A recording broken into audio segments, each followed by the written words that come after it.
Staroveký svet je preniknutý otázkou plodnosti. Nachádzame tu stovky kultov, božstiev aj rituálov, ktoré súviseli s plodnosťou a vegetačným cyklom. Rôzne mýty a sviatky sú prepojené s obradmi, ktorých cieľom bolo pripomenúť alebo obnovovať životodárne sily prírody. Staroveký Izrael a teda biblická tradícia tu predstavujú zásadný kontrast k tomuto okolitému svetu.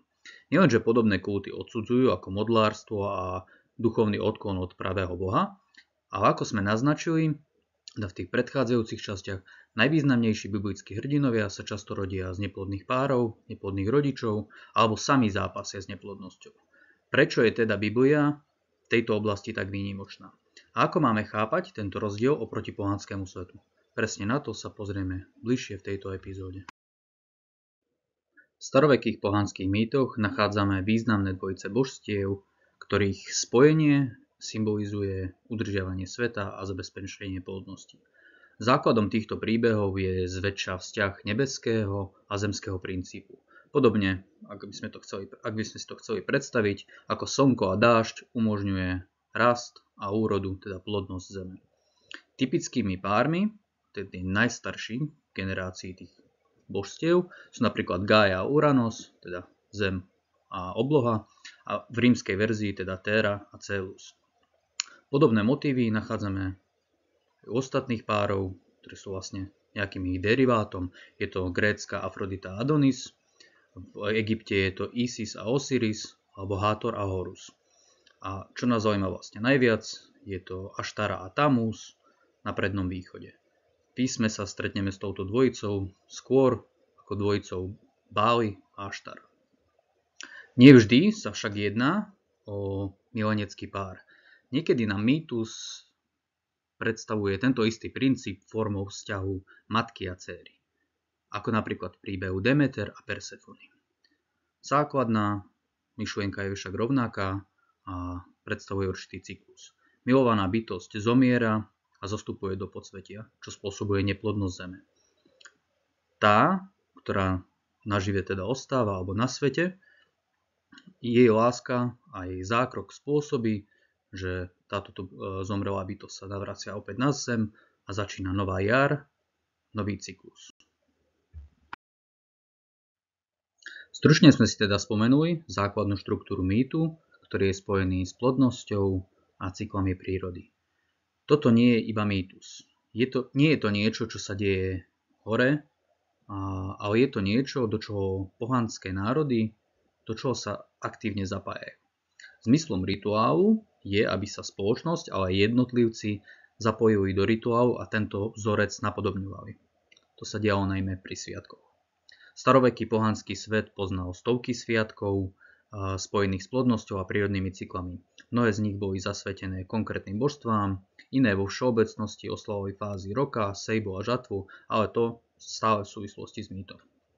Všetky vymenovať nemožno, naozaj sú ich stovky. Za všetky spomenúť možno iba Tesmofóriu, verejný sviatok, pripomínajúci teda mýtus Demeter a Persefony, a taktiež elzínske mystéria, teda tu už sa jedná o mystéria, nie o verejné slávnosti, avšak venovali sa rovnakému mýtu.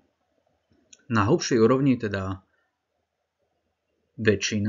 povedal by som, že väčšina týchto sviatkov mala spoločný cieľ zachovávať poriadok plodnosti, poriadok zrodenia, úrody, ale tiež úpadku a smrti. A prostredníctvom teda rituálu to každoročne obnoviť a pripomenúť. Toto sa však netýka iba základnej dvojice, teda mileneckej dvojice, ako sme videli. V pohanských mýtoch sú bohyne a bohovia vo všeobecnosti znázorňované ako bytosti nesmierne plodné, telesne žiadostivé a sexuálne aktívne. Plodivosť nie je iba prejavom ich sily, ale mohli by sme povedať, že je ich podstatou.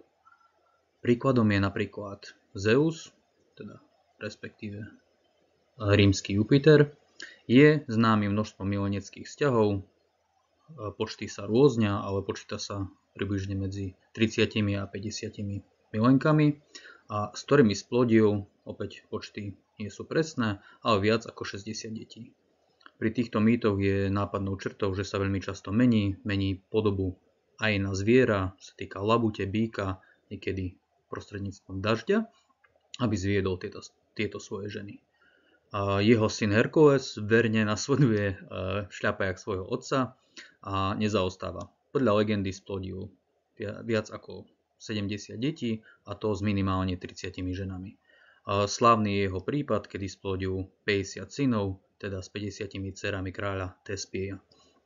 Teda, že spal každý deň s jednou z týchto dcer a každej dal potomka. Ale to nie sú iba chlapi. Afrodita, bohyňa lásky, ktorú sme si už teda spomínali, ona je konkrétne jedným z týchto božstiev, ktoré sa nachádzajú v tejto dvojici. Je to bohyňa lásky a plodnosti a pokiaľ vieme, môžeme počítať nejakých 15 milencov a množstvo detí. Minimálne teda 10. A medzi jej deťmi, jeden z jej detí je aj teda Priapos, teda známa mytologická postava s obrovským valom, čo myslím si, že hovorí za všetko. A tieto mýty stavajú vlastne do popredia telesnú vášeň, sexuálnu moc, božstiev a hrdinov. O to výraznejšie je kontrast medzi Bibliou, ktorej hlavní hrdinovia a hlavné postavy týchto príbehov sú často neplodné a predstavujú sa skôr zdržanlivosťou než cudzoložstvom alebo neviazaným sexuálnym životom. A tu na záver by bolo možné spomenúť dobre prípad svätého Augustína, ktorý teda zbehol v rímskej básnickej tradícii aj rečníckej tradícii ako niekto, kto sám sa podieľal teda na divadelných hrách. Súčasťou jeho výchovy bolo poznať tieto klasické texty. Sa sťažuje na to, že aký vzor tieto božstvá poskytujú obyčajným ľuďom, pretože predkladajú v podstate oveľa väčšiu nemorálnosť, ako sa očakáva od bežných ľudí. Prečo vlastne robíme tieto porovnania s pohanským svetom? V tomto prípade si myslím, že ten kontrast je veľmi dôležitý. Potrebujeme ho poznať práve preto, aby vynikla jedinečnosť biblického alebo toho pohľadu Izraela pomedzi okolitými pohanskými národmi. Staroveký Izrael žil medzi národmi, ktoré sa kláňali bohom, plodnosti a uctievali ich na kopcoch, spomínajú sa ako výšiny, a prostredníctvom obied, orgiastických rituálov a aj chrámovej prostitúcie. Biblia však ukazuje, že plodnosť je Božím darom, nie výsledkom rituálov či nejakej formy, teda by sme mohli povedať sexuálnej mágie. Na rozdiel od cyklického chápania sveta je biblická história lineárna. Má začiatok, smerovanie a cieľ, ktorý určuje Boh. Neplodnosť nie je vždy trestom, často je prostriedkom, cez ktorý Boh ukazuje svoju absolútnu moc a vernosť. Že ak by sme to chceli hrubo povedať, ak Boh chce, aby si bol plodný, tak ním budeš, ak nechce, tak ním nebudeš. A nie je to niečo, čo prostredníctvom obied a rôznych sviatkov, teda kultov, možno dosiahnuť. Práve naopak, toto je niečo, čo vidíme, že ho popudzuje. Ako sme teda videli, pohanské božstvá sú súčasťou prírody a jej cyklov.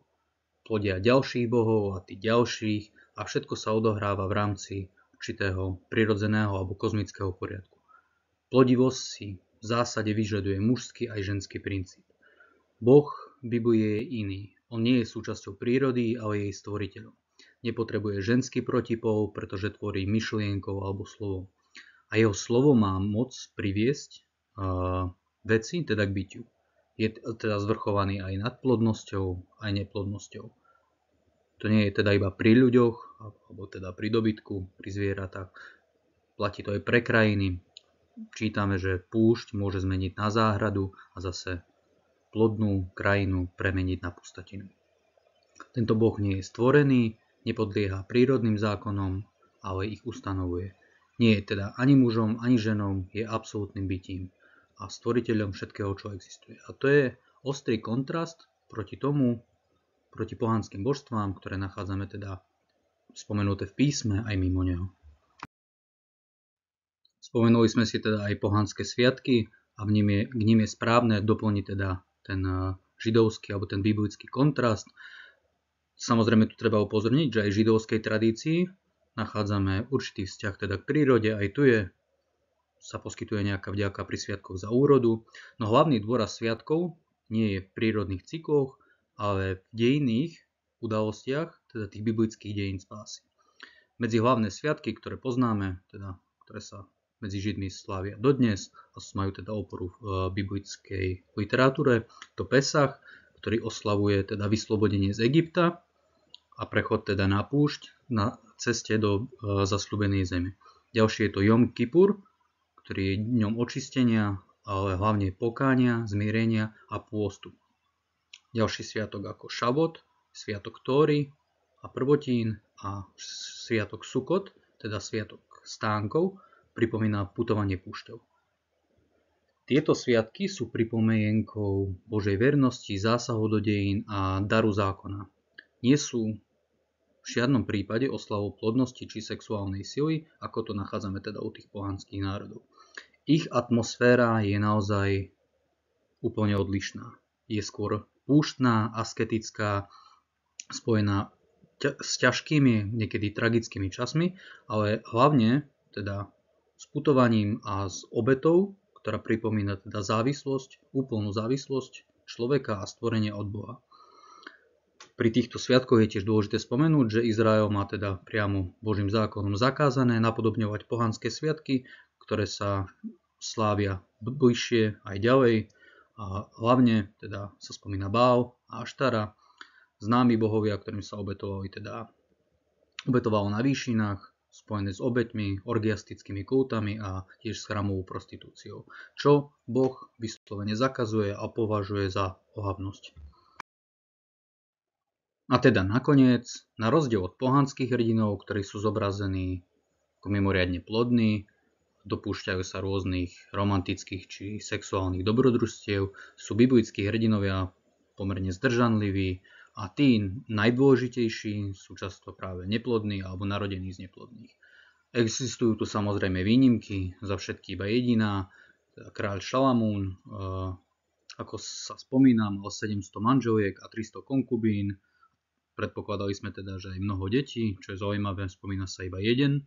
Ale čo chcem pripomenúť a zdôrazniť je jediné, práve tieto ženy ho vedú k pohanským božstvám a kultom plodnosti, čo vlastne znamená predstavuje jeho samotný pád, ale nie je to nešťastie iba pre neho, pretože v závere to znamená rozdelenie jeho kráľovstva. Neplodnosť a plodnosť je teda biblických postav má smerovať k duchovnej rovine a k tomu, čo je pravdou aj v tomto vnímaní poriadku sveta. Teda, že nie ľudia samotní alebo ich úsilie má moc upravovať plodnosť, zvlášť nejakými protipólmi alebo obradmi. Pripomínajú to, že jedine Boh má moc nad plodením a stvorením a upomínajú na toto veľmi odlišné vnímanie poriadku sveta, ktoré nie je cyklické, ale je lineárne, sumeruje k jedinému božstvu. Myslím, že tu už nie je čo dodať. Uvedomujem si, že látka alebo obsah tohto videa je zložitejší a pohanský aj biblický svet sme museli kvôli potrebám videa zjednodušiť. Mojím zámerom však bolo ukázať na ostrý kontrast, ktorý existuje medzi pohanskými božstvami a biblickým Bohom. Rozdiel medzi charaktermi kultov a sviatkov, plodnosti, teda u pohanov, a medzi židovskými sviatkami. V neposlednom rade na naozaj charakterovú priepasť medzi hrdinami pohanského a biblického sveta. Tento rozdiel ukazuje na iný svetonázor, na inú teológiu, na iný charakter náboženstva.